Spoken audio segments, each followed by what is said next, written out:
Underdogs are usually called underdogs for a reason. I mean, this is what I thought would happen, but I hoped it would be more competitive.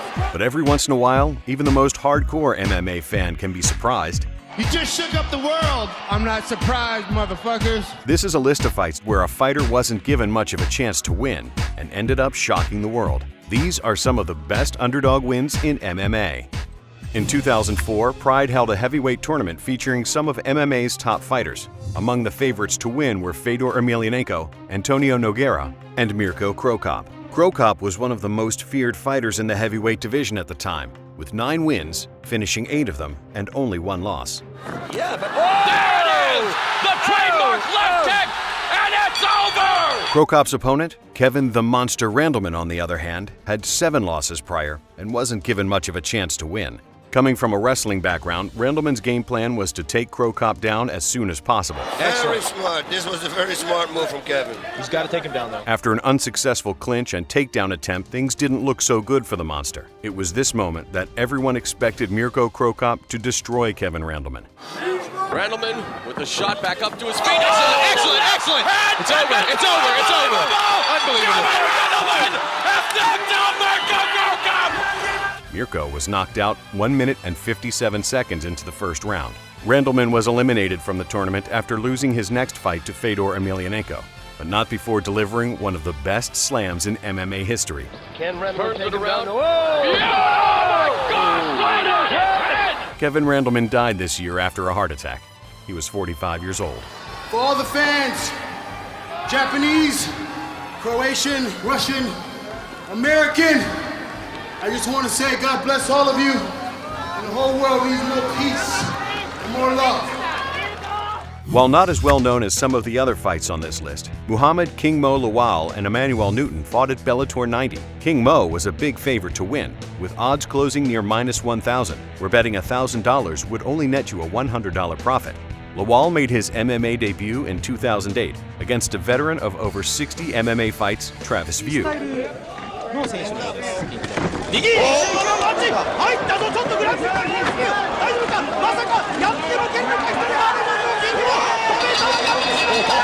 King Mo finished View in the first round via TKO.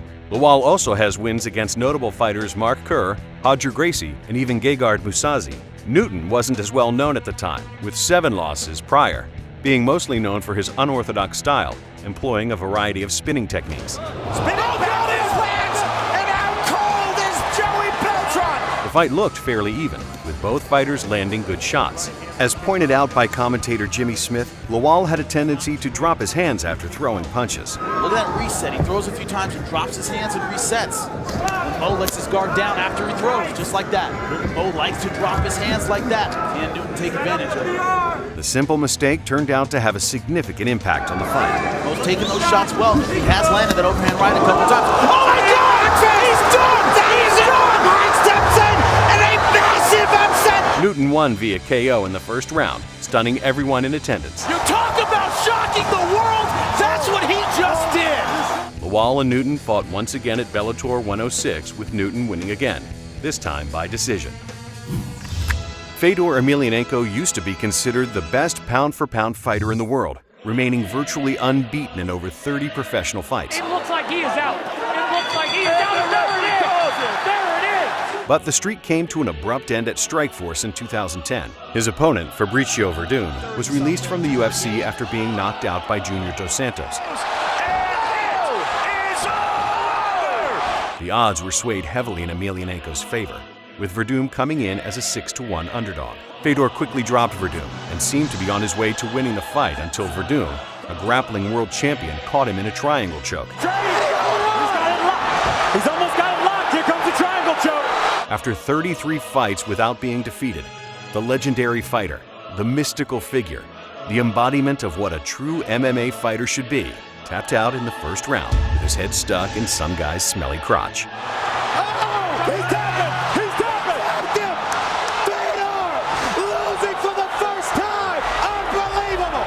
Fedor went on to lose the next 2 fights as well, but has since rebounded, winning his last 4 fights in a row. And big right. And Hizo is down.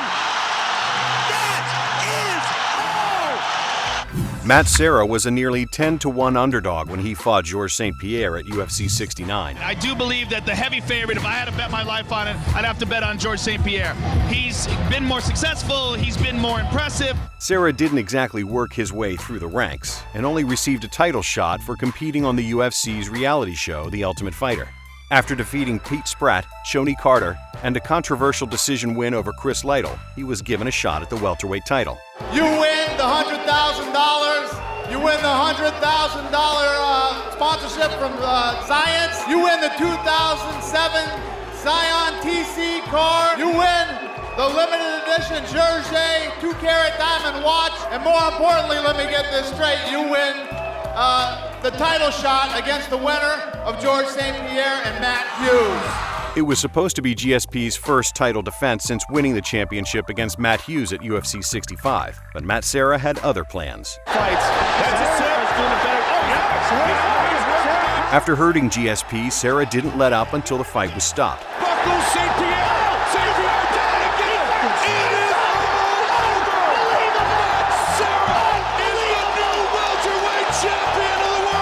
Serra and GSP fought again a year later, with GSP dominating Serra and reclaiming the welterweight title.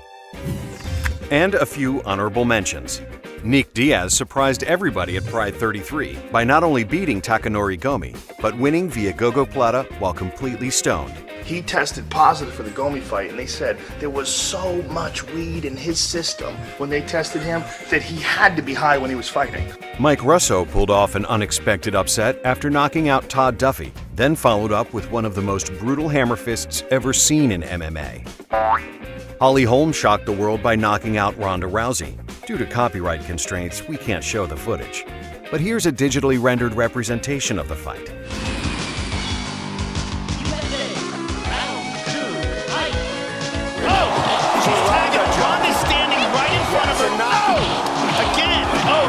She's gotta be careful. She's hurt. She's in trouble. She's hurt. Oh, Holly looking to finish. She's out. It is all over. Thanks for watching. Be sure to subscribe. Everybody loves the underdog, so that's my dog. That's my dog. I'm not surprised, motherfuckers.